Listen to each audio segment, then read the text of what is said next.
जब हमनी के ऊपर से हंगे पालपेट करनी सन, पालपेट कहल जाला पेट के दाबे खातिर, जब ऊपर से जब हम अपना जांच करे के कोशिश करनी तो पूरा टॉर्च का एक छोर यहाँ पे उगा हुआ था पेट के ऊपर। अच्छा, यहाँ टॉर्च? हाँ, यहाँ महसूस हो रहा था, काला चीज यहाँ पे महसूस हो रहा था। मुझे गुरुवा लागल कि टॉर्च एजी बाटे। हाँ, और इंसान के अंदर एजी टॉर्च बाटे। हाँ, एक छोर उसका एकदम यहाँ पे महसूस हो रहा था, जिसको हम लोग सब हिपैटिक रीजन बोलते हैं। पेट के अंदर जा सकता था कि रास्ता अलग है, जो मतलब कि मुंह के रास्ते से असंभव सा है, तो पेट के अंदर जा सकता है और आराम से जा सकता है। जब रउआ देखनी कि वो आदमी के पेट में टॉर्च बा, जब रउआ हाथ से दबा के देखनी कि अंदर पेट में टॉर्च बा, लाइट बा, पहिल का रिएक्शन रउर का रहे और पहिल का वर्ड का रउआ दिमाग से निकला? अरे बाप रे।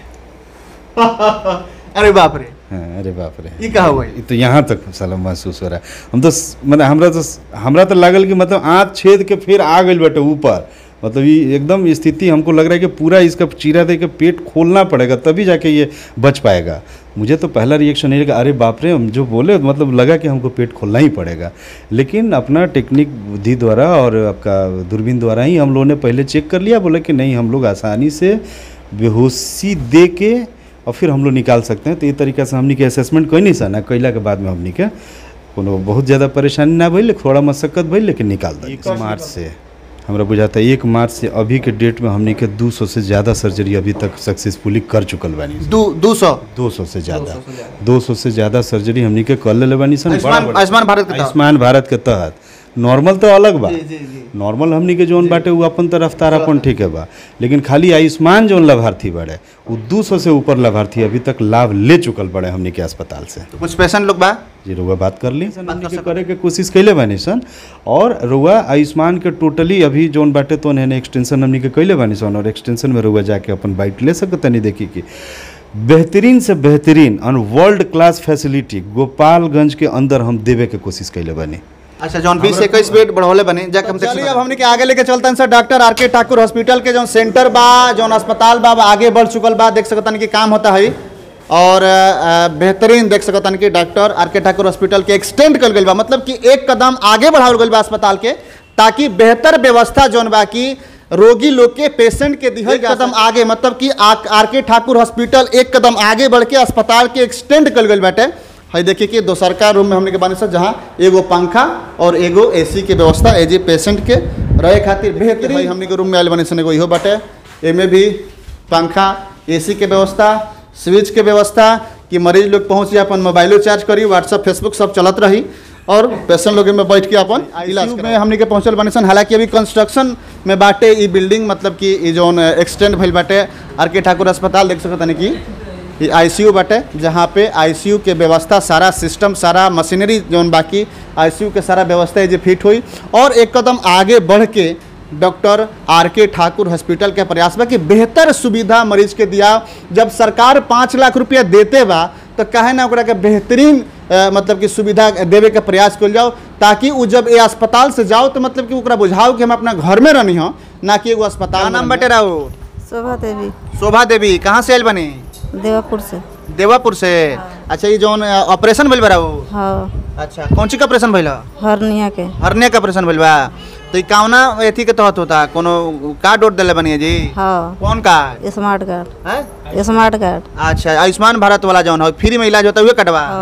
पैसों से रहो लागल भाई जी? ना, 1 रुपया ना। 1 रुपया ना। 1 रुपया नहीं लगा ना। सच बोलता नहीं? का नाम बाटे? रुस्तम अंसारी।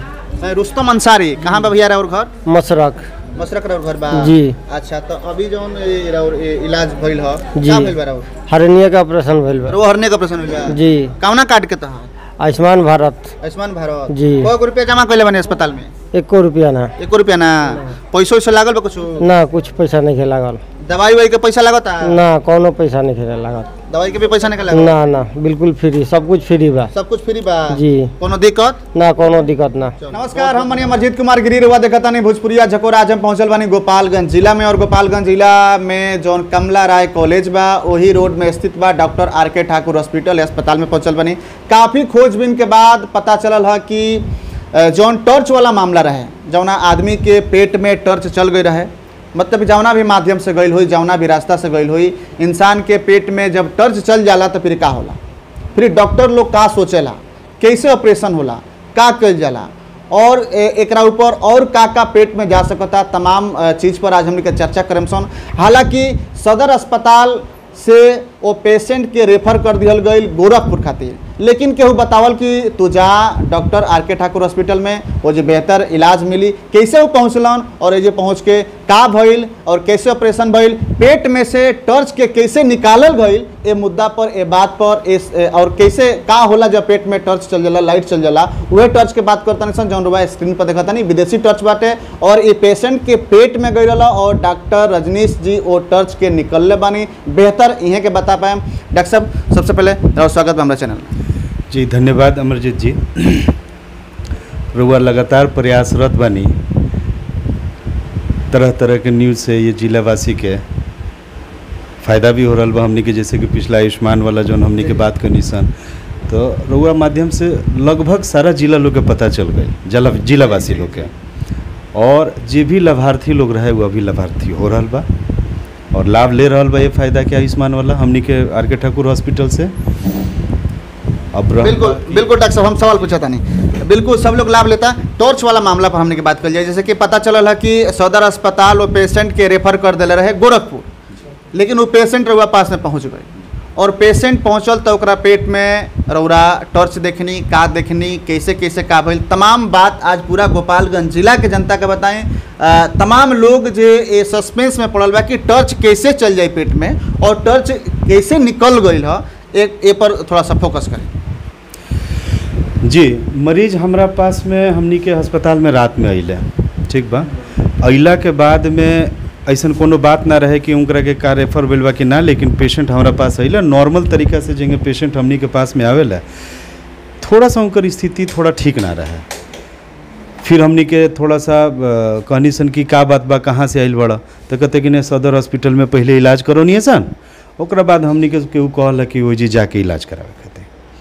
जब हमनी के उनकर एक्सरे देखा तनी सन तो देखा तनी सन कि एक्सरे में पूरा टॉर्च उनकरा पेट के अंदर पड़ल बा। एक्सरे कौन सा है, कौन सा एक्सरे रहे? पेट के एक्सरे रहे। पेट के एक्सरे रहे। पेट के एक्सरे में रुआ एक्सरे भी हम सदर अस्पताल के एक्सरे रहे। हाँ, सदर अस्पताल के एक्सरे रहे। सदर अस्पताल के एक्सरे में सीधा सीधा लोग तक कि एगो टॉर्च पेट के अंदर पड़ल बा, ठीक बा।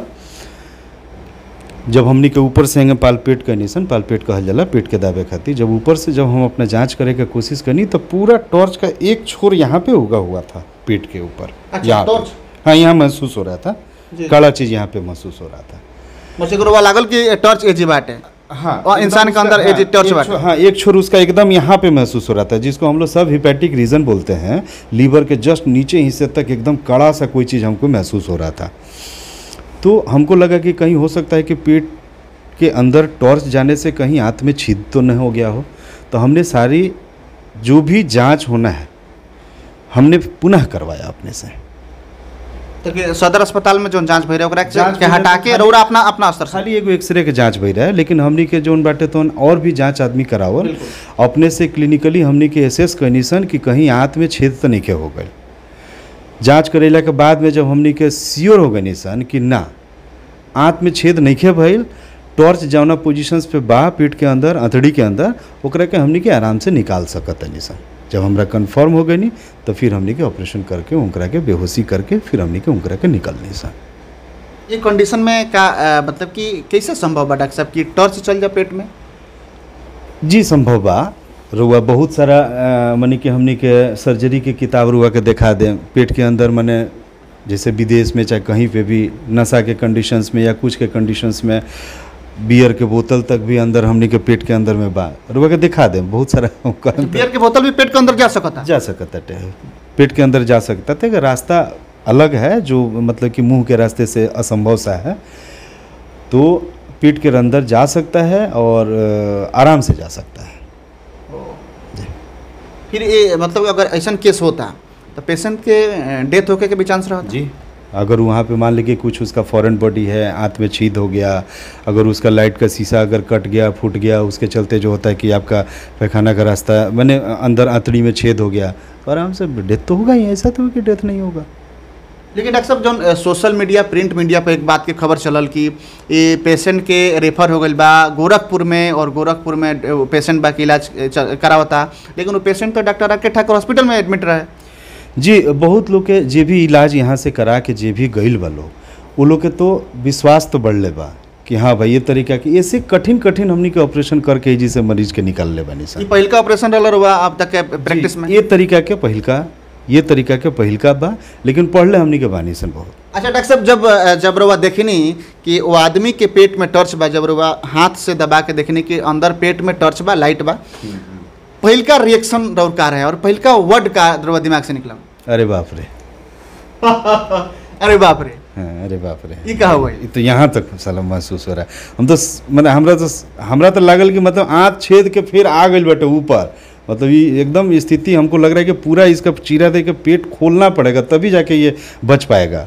मुझे तो पहला रिएक्शन ये लगा, अरे बाप रे, हम जो बोले मतलब लगा कि हमको पेट खोलना ही पड़ेगा, लेकिन अपना टेक्निक बुद्धि द्वारा और आपका दूरबीन द्वारा ही हम लोगों ने पहले चेक कर लिया, बोले कि नहीं हम लोग आसानी से बेहोशी दे के और फिर हम लोग निकाल सकते हैं। तो ये तरीका से हमनी के असेसमेंट कोई नहीं सा कैला के बाद में हमनी के कोनो बहुत ज़्यादा परेशानी ना भइल, थोड़ा मशक्कत भइल, लेकिन निकाल दनी। टॉर्च निकल गई तो चलिए, टॉर्च निकल गई बा, वो पेशेंट अपना घरे पहुँच गल बा, लेकिन जानल ऐसे जरूरी रहला कि क्रिटिकल कंडीशन में हमनी के सोचे लगे निसन कि कहाँ जाइसन। जैसे ही रेफर के बात आवेला और सामने आवेला कि पेशेंट हमनी के घर परिवार के केहू बा चाहे रिलेटिव के बा रेफर हो गई बा, तो सीधे गोरखपुर चलो ना तो पटना चलो। लेकिन इतना क्रिटिकल कंडीशन में भी वो पेशेंट के ऑपरेशन करके जैसे भी होके डॉक्टर आर.के. ठाकुर हॉस्पिटल के द्वारा खुद डॉक्टर साहब निकलने बनी, ये बहुत काबिल तारीफ बा। और आगे हमने के बात करें सन जौन की आयुष्मान भारत जौन की कार्ड रहला, जौना में सरकार के आदेश रहला कि 5 लाख रुपया तक मुफ्त में इलाज करे के बा। लगातार हमने के प्रयास रहला कि गरीब आदमी जेकरा भी चिट्ठी पहुंचल बा, जेकरा भी कार्ड बना ले बा, चाहे जे नइखे बनौले, वो सब लोग बनावे और आके अस्पताल में मतलब कि ओकर लाभ ले जौन सरकार चाहत ला। वही पर हमने के बात करब से डॉक्टर साहब, हमने के मुहिम चलावनी सन कि सब लोग जानो और आयुष्मान भारत के तहत आओ इलाज कराओ, कहाँ तक पहुँचल बा, का स्टेटस बा? जी रिस्पांस तो बहुत बा। जब हमनी के आयुष्मान भारत के जब हमनी के मान्यता मिल गई रहे, ओकरा बाद से हमरा मान के चली कि 1 मार्च से हमरा बुझाता है 1 मार्च से अभी के डेट में हमनी के 200 से ज़्यादा सर्जरी अभी तक सक्सेसफुली कर चुकल बानी। 200 से ज़्यादा 200 से ज़्यादा सर्जरी हमनी के कर ले बानी सन आयुष्मान भारत के तहत। नॉर्मल तो अलग बा, नॉर्मल हमनी के जोन बाटे वो अपन तो रफ्तार अपन ठीक है बा, लेकिन खाली आयुष्मान जोन लाभार्थी बड़े वो 200 से ऊपर लाभार्थी अभी तक लाभ ले चुकल बड़े हमनी के अस्पताल से। तो कुछ पेशेंट लोग बा जी रुआ बात कर ली, बात कर सकता नहीं एकदम डिस्चार्ज जेकर हो गइल बा, जे टाका कटवाइल बा वो पड़ल हो, ओकरो से रुआ बात कर ली। बिल्कुल रुआ कॉलेरा नहीं, मुफ्त बा, सब कुछ मुफ्त बा। रुआ वहीं से पूछी ना, हमरा से कब पूछत नहीं, रुआ वही लोग से पूछ ली।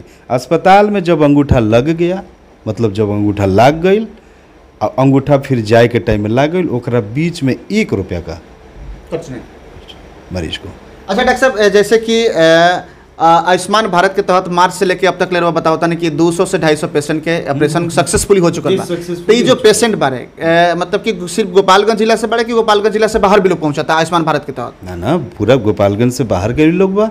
रुआ मोतिहारी के मरीज जी आवेले आयुष्मान के, बेतिया से मरीज आवेले, सिवान जिला से आवेले, छपरा जिला से आवेले, रुआ कुशीनगर, इधर उत्तर प्रदेश से लोग आवता, तमकुही राज, रुआ कुशीनगर, गोरखपुर भी 2-3 को मरीज आके जी ऑपरेशन करवाले बड़े। इतना दूर दूर से दिक्कत नहीं क्या होता रहा ना, एकदम दिक्कत नहीं क्या होता। बेड उठ के दिक्कत नहीं क्या? बेड के दिक्कत बा बेड के दिक्कत रहला। अभी हमनी के अस्पताल के एक्सटेंशन कैले बनी सन, 20-22 गो बेड हमनी के और बढ़ैले बनी सन, कैसे कि दिक्कत होत रहला। जोन नॉर्मल कैश वाला जोन हमनी के मरीज बाड़े और आयुष्मान वाला दोनों में थोड़ा सा परेशानी होत रहला। कहीं उनकरा वो ना लगे कि ना आयुष्मान के चलते इनकरा दिक्कत होता है, कैश वाला को लगे कि देखा ये लोग के चलते हमरा दिक्कत हो, तो थोड़ा सा बाइफर्केशन हमनी के करे के कोशिश कैले बानी सन। और रुआ आयुष्मान के टोटली अभी जोन बाटे तो है एक्सटेंशन हमनी के कैले बानी सन, और एक्सटेंशन में रुआ जाके अपन बाइट ले सकता नहीं। देखी कि बेहतरीन से बेहतरीन और वर्ल्ड क्लास फैसिलिटी गोपालगंज के अंदर हम देवे के कोशिश कैले बनी। अच्छा, जौन 20 से 21 बेड बढ़ौले बने जाके हम देख सकता नहीं? एकदम देखी रुआ बाइट ली, ओकर उद्घाटन हो सकेला कि हम 10 दिन 5 दिन के अंदर, कुछ काम अभी बचल बा। सारा जगह एसी से लेके सारा चीज हम लें कि मरीज के हमरा कोनो दिक्कत ना हो। फुली एसी बा? फुली एसी बा, रुआ देख ली, हर रूम में एसी लगौले बने जी, जाके गिन ली एकदम। जैसे कि ऐसन मतलब कि व्यवस्था फैसिलिटी जिला में वर्ल्ड क्लास के कहत तो बनी रुआ कि वर्ल्ड क्लास के फैसिलिटी देवे के हम कोशिश कैले बनी हम अपना गोपालगंज जिला में। हमरा कौन हमरा श्रद्धा बा, हमरा सर्विस से हमरा खुशी आवेला, हमरा जॉब सेटिस्फेक्शन बा। हम मरीज के सेवा करी ना हमरा अच्छा लागेला, हम केहू के ठीक कर देना हमरा और अच्छा लागेला। अलग से एगो एनर्जी हमरा लगे आवेला कि और ज़्यादा हम जौन बाटे तो ना मरीज के मदद करी। जी बहुत बहुत धन्यवाद। जी।